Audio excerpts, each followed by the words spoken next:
SOP rumah sakit dan dokter katanya tebelnya udah kayak kitab suci dari barat, Kang. Tapi dijalankan atau pengawasannya seperti apa? Apakah perlu dibuat SOP lagi? Iya, konsen kita sebenarnya adalah melindungi warga negara, terutama perempuan dan anak serta kelompok rentan dari predator seks berkedok profesional. Baik di dunia kesehatan, di dunia pendidikan, atau apapun. Yang berseragam ya, Kang? Itu kalimatnya itu. Maka apa yang harus kita lakukan? Tentu Komisi 8 punya konsentrasi yang kuat bahwa satu, penerapan hukum itu harus seberat-beratnya.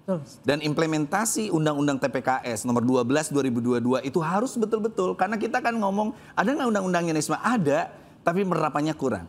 Tapi yang penting, saya ingin koreksi Dr. Eva bahwa seharusnya ID atau apapun, konsil dan sebagainya, tidak perlu juga untuk membela anggotanya. Oh, kita sedikit dan sebagainya. Enggak.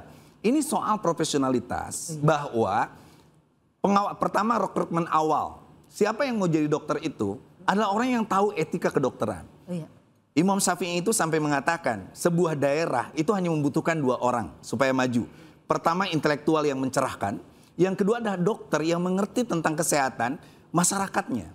Jadi orang yang mau jadi dokter harus dikasih tahu soal rekrutmen awal. Yang kedua adalah soal pengawasan etik. Pengawasan etik inilah yang sebenarnya tidak perlu ada CCTV dan lain sebagainya. Dokter itu bertanggung jawab terhadap pasiennya. Tapi yang ketiga adalah soal sanksi. Saya konsil misalnya sudah memecat atau mencabut prakteknya.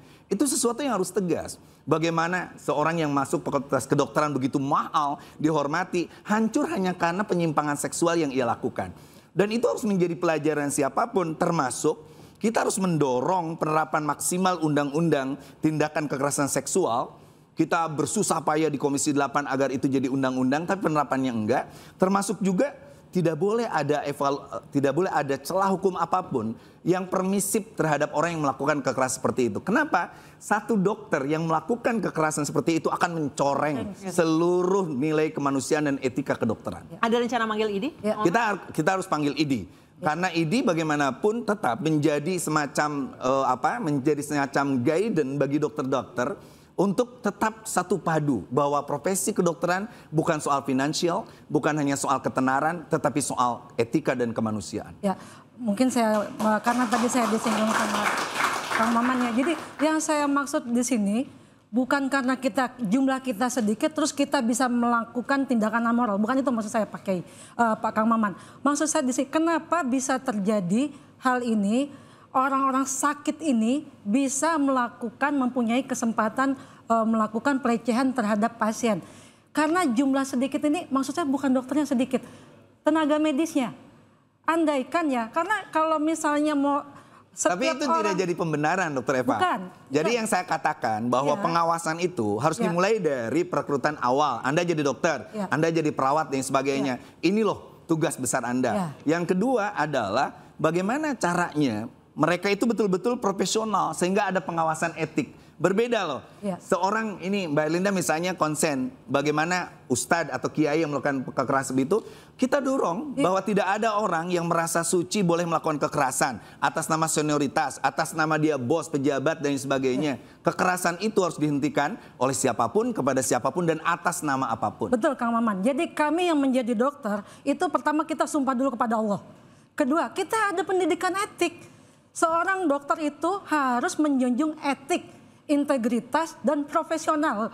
Dan ini kira-kira kenapa terjadi yang 3 kasus yang sekarang mencuat? Itu kembali ke moral masing-masing. Itu moral masing-masing yang tidak bisa orang lain itu sekarang gini pakai. Ini orang kelainan. Dengan kepintarannya dia sebagai dokter, dia bisa menyembunyikan perilakunya, bahkan istrinya aja bisa tidak tahu. Apalagi kita yang di luar gitu loh. Jadi ini kalau yang kasus seperti ini, kelainan seks ini kembali ke dirinya. Nah menghadapi orang-orang pintar tapi jahat ini, sistem yang diperkuat. Nah tadi saya bilang nakes itu tujuannya apa? Kalau ada perawat mendamping di situ, orang jahat ini tidak akan melakukan. Ini kita mencegah orang-orang yang seperti ini Pak. Oke, berarti karena kekurangan tenaga medis. Iya, kita sendiri Pak Kang Maman setiap itulah ID. Kalau kita dulu ya Kang Maman dengan adanya ID diberi kewenangan oleh pemerintah memberikan rekomendasi untuk praktek, kita kalau ada salah dicabut. nih kita melanggar etik, misalnya pelecehan, kita misalnya menyebabkan kematian, kelalaian menyebabkan kematian, kita dipanggil ID, kita dicabut surat registrasi, kita nggak bisa praktek. Kalau sekarang kewenangan ID sudah diamputasi oleh pemerintah dengan Undang-Undang Nomor 17 tahun 2023. ID itu seperti paguyuban, mau ngomong, oh pas kamu nakal, ya nggak bisa, gue bukan anggota lu, gue pindah ke sana, gue pindah ke sini. Itu makanya saya berharap ID dikembalikan lagi sebagai melindungi masyarakat. Itu yang kami perjuangkan selama ini adalah untuk masyarakat, bukan untuk dokter. Karena saya Pak Kang Maman, saya juga dokter. Saya dokter, tapi anak saya bukan dokter. Saudara saya bukan dokter, jutaan orang di belakang saya bukan dokter, yang harus saya lindungi, yang kami lindungi bersama-sama. Perjuangan untuk masyarakat, Dokter Maki, untuk pasien. Ketika dipanggil bukan diri sendiri, bukan profesi. Saya ke Dokter Maki, apakah ketika dipanggil oleh DPR, ini memilih untuk buang body, oh sorry, bukan alasan kita lagi, atau akan dengan gentle gagah berani datang ke DPR, kita akan bahas usai jeda, tetap di Interupsi.